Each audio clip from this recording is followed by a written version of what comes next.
Are you serious? Are you serious? You don't want to miss tonight's show, Coming Apocalypse, on www.paulbegleyprophecy.com. That's www.paulbegleyprophecy.com. Are you serious? We're broadcasting tonight, from 7 to 10 p.m. Eastern Standard Time. That's 7 to 10 p.m. Eastern Standard Time at paulbegleyprophecy.com. Now, we don't have enough bandwidth at this hotel here in Maryland to be able to be on every network, so just go to paulbegleyprophecy.com. That's www.paulbegleyprophecy.com. That's where you got to go. 3 hours of power. We're going to do our very best. We're on a different webcam here with our laptop, so we don't have all the full technologies while on the road. But it's been I'm exhausted. I've been awake now for 36 hours non-stop. We had some delays and different issues and problems as it relates to getting our son, his wife, and kids sent off to Germany. So I have not been to bed in forever. So I might as well stay up and get the show done. We're going to talk tonight about what's going on in Damascus. I mean, you wouldn't believe it, folks. The chemical weapons are on the table right now as Assad is threatening to use biological and chemical weapons because he's backed in a corner. And the thing is, nobody knows who he's going to shoot him at. He's going to shoot him at his own people? Why not? He's already killed 35,000 of them. Or is he going to fire them into Israel? What? This thing is getting... Look, we could have the actual Isaiah chapter 17, verse 1, where it says, "Behold, Damascus is no longer a city, but a ruinous heap." But also, we're going to talk to you tonight, and there's a lot of players involved in the Syria Damascus situation with President Assad, Hillary Rodham Clinton, President Barack Obama, Benjamin Netanyahu, a lot of players. But then there's also the explosion of protesting going on in Egypt as we speak. Let me just read this to you. Egyptian police are battling thousands of protesters outside of President Mohammed Mursi,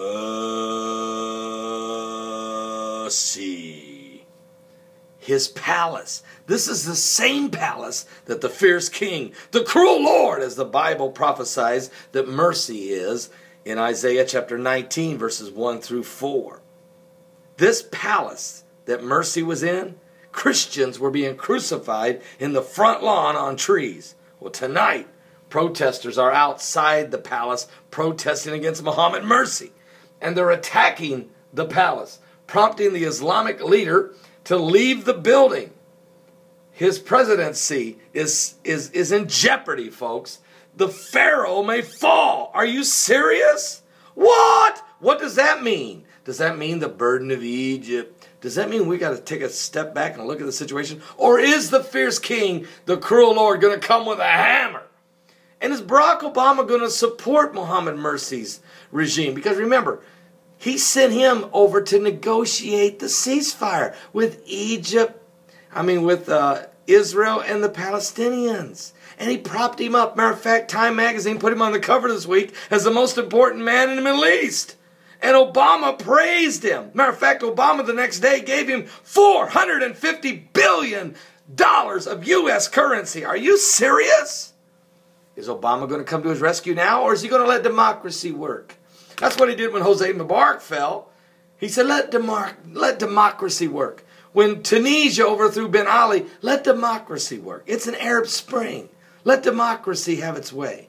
Then whenever the people rose up against Muammar Gaddafi, well, his days are numbered. He should fall. And when they couldn't get it done, he sent in a no-fly zone and weaponry and helped bring him down, and then confiscated all of his gold, which was the largest gold stockpile in the world. And when Yemen was angry with their president, Ali al Saleh, well, it was Obama who said, this man's got to go away. So bring him over here and we'll put him in the hospital in the U.S. of A. What? I'm just trying to tell you.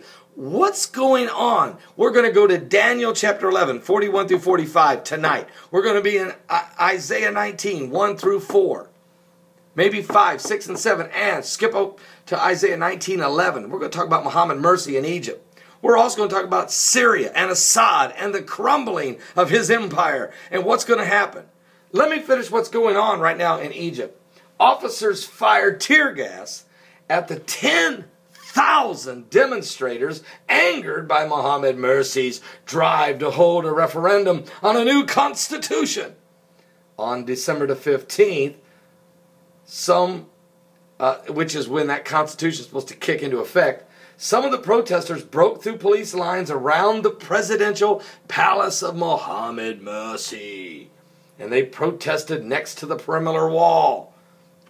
The crowds had gathered nearby in what organizers have dubbed the last warning, protesting against Muhammad Mursi, who infiltrated the opponents on November 22nd, decreed that he's expanded his powers. The people want the downfall of his regime. But I'm going to tell you something. This guy is the fierce king, the cruel Lord. He's going to bring a hammer. And we're going to read about it in Daniel chapter 11, 41 through 45, because it says that there's going to be this fury and going to destroy many. You can read it for yourself in Bible prophecy. Folks, we're going to broadcast tonight live here from Maryland. And let me just tell you this. It's going to be a powerful show tonight. Wow. We've had some delays. We had different issues. It's made it a very difficult 36 hours without any sleep. But we have been able to get our son and help him get completely.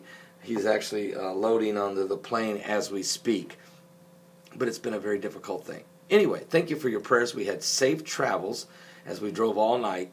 And we did have some fog up around close to Pittsburgh. We didn't go to Pittsburgh, but up close in that area and over in Morgantown, West Virginia.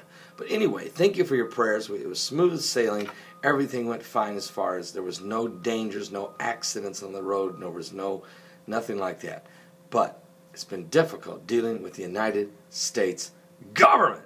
But anyway, maybe the New World Order. It's getting closer. We've got a lot to talk about tonight, but I'm going to focus on the Middle East. I'm going to focus. Oh, and what about Benjamin Netanyahu? He wanted permission to just blow the chemical weapons, the biological weapons that Assad has, just blow them up. Of course, nobody would let him do it. I'll be back tonight. Don't miss the show from 7 to 10 p.m. unless I collapse of exhaustion. Tonight from 7 to 10 p.m. Eastern Standard Time. I'll see you tonight at Paul Begley Prophecy. We will not be on Blog TV. We will not be on Blog Talk Radio. We don't have the bandwidth. PaulBegleyProphecy.com and Livestream.com. That's the options. Come to Paul Begley Prophecy tonight. Just get in. It's going to be a powerful show. It's going to be a great show tonight. I'll see you tonight. God bless.